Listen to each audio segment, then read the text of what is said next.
Hello, ജോജിമാസ് kitchen ട്രിക്സിൻ്റെ പുതിയൊരു വീഡിയോയിലേക്ക് എല്ലാവർക്കും സ്വാഗതം. ഇന്ന് നമ്മൾ വന്നിട്ടുള്ളത് ഒരു നോൺ വെജ് സ്നാക്കായിട്ടാണ്. ഇത് സ്നാക്കായിട്ടോ അതല്ലാന്നുണ്ടെങ്കിൽ നമുക്കൊരു സൈഡ് ഡിഷ് പോലെ ഒരു ഫ്രൈ ആയിട്ടോ സ്റ്റാർട്ടറായിട്ടോ ഒക്കെ യൂസ് ചെയ്യാവുന്ന നല്ല ടേസ്റ്റി ആയിട്ടുള്ള ഒരു വിഭവമാണ്. നമുക്കിതെങ്ങനെയാണ് ചെയ്യുന്നതെന്ന് വേഗം തന്നെ വീഡിയോയിലേക്ക് പോകാം.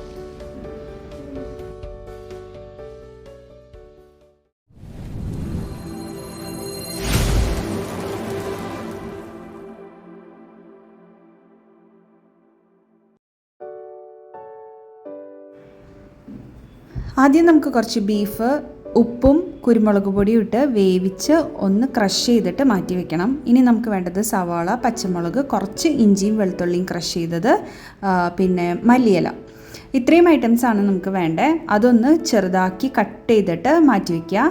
നമ്മൾ നേരത്തെ എടുത്തു വെച്ചിട്ടുണ്ടായിരുന്ന ബീഫ് ക്രഷ് ചെയ്തെടുത്തതിലേക്ക് ഈ സവാള ചോപ്പ് ചെയ്തത്, പിന്നെ മല്ലിയില, പച്ചമുളക്, ഇഞ്ചി, വെളുത്തുള്ളി എല്ലാം തന്നെ ഇതിലേക്കൊന്ന് ചേർത്ത് കൊടുക്കാം.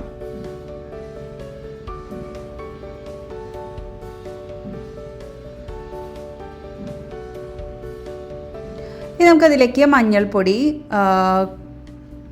മല്ലിപ്പൊടി, കുരുമുളക് പൊടി, മുളക് പൊടി, പിന്നെ ജീരകത്തിൻ്റെ പൊടി, പിന്നെ കുറച്ച് കോൺഫ്ലോർ, കടലമാവ്, മൈദ, ഇത്രയും പൊടികളാണ് നമ്മൾ ഇതിലേക്ക് ആഡ് ചെയ്ത് കൊടുക്കുന്നത്.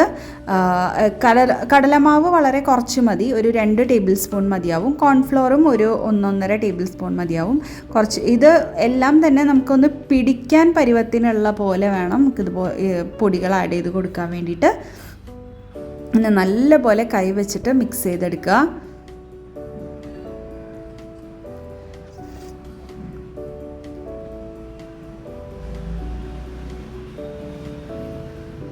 ഇനി നമുക്കിതിലേക്ക് ആഡ് ചെയ്ത് കൊടുക്കാനുള്ളത് കുറച്ച് നെയ്യാണ്. 1 ടീസ്പൂൺ നെയ്യ് ഇതിലേക്ക് ചേർത്ത് കൊടുത്തിട്ട് വീണ്ടും നല്ലപോലെ ഒന്ന് കുഴച്ചെടുക്കുക. അപ്പോൾ ഇത് നല്ലപോലെ ഒന്ന് കുഴഞ്ഞു വരും.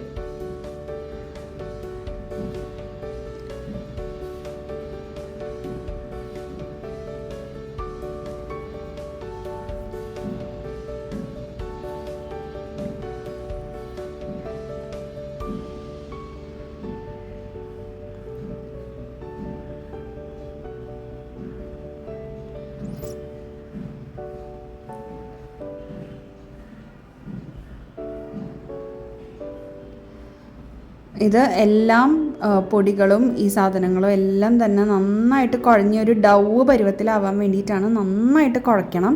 നന്നായിട്ട് കുഴച്ചിട്ട് ഇതേപോലെ നമ്മുടെ ഒരു ഡൗ പോലെ ആക്കിയെടുക്കുക. അതിനുശേഷം അതിൽ നിന്ന് കുറച്ചായിട്ട് എടുത്തിട്ട് ഇതുപോലെ പരിപ്പ് വടയുടെ അതുപോലത്തെ ഒരു ഷേപ്പിൽ അത്രയും തിന്നാക്കിയിട്ട് ഇതുപോലെ പരത്തിയെടുക്കുക.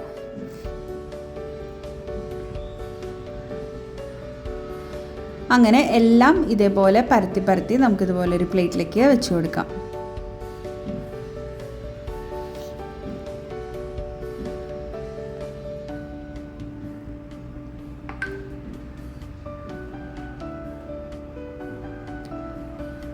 സൈഡൊന്നും പൊട്ടാതെ നല്ല പോലെ ഷേപ്പാക്കിയിട്ട് അറ്റമെല്ലാം നന്നായിട്ടൊന്ന് പ്രസ് ചെയ്ത് കൊടുക്കുക. അങ്ങനെ ഫുൾ മാവും ഇതുപോലെ റെഡിയാക്കി എടുത്തിട്ടുണ്ട്. ഇനി വേറെ ഒന്നുമില്ല, വെളിച്ചെണ്ണയിൽ വെച്ചിട്ട് നമുക്ക് പൊരിച്ചെടുക്കാം.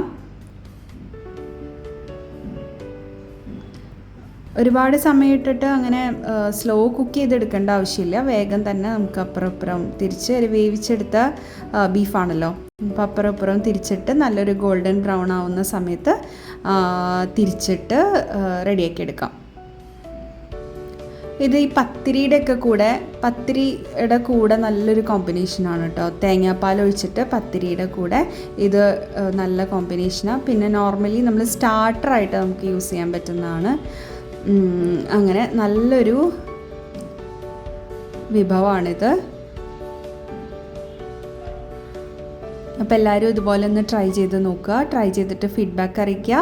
നമ്മുടെ ചാനൽ സബ്സ്ക്രൈബ് ചെയ്യാതെ കാണുന്നവരുണ്ടെങ്കിൽ സബ്സ്ക്രൈബ് ചെയ്ത് സപ്പോർട്ട് ചെയ്യുക. ഒപ്പം ഈ വീഡിയോ കണ്ട് നിങ്ങൾക്ക് റെസിപ്പി ഇഷ്ടമാവുകയാണെന്നുണ്ടെങ്കിൽ ലൈക്ക് ചെയ്യാനും ഹൈപ്പ് ചെയ്യാനും മറന്നു പോകരുത്.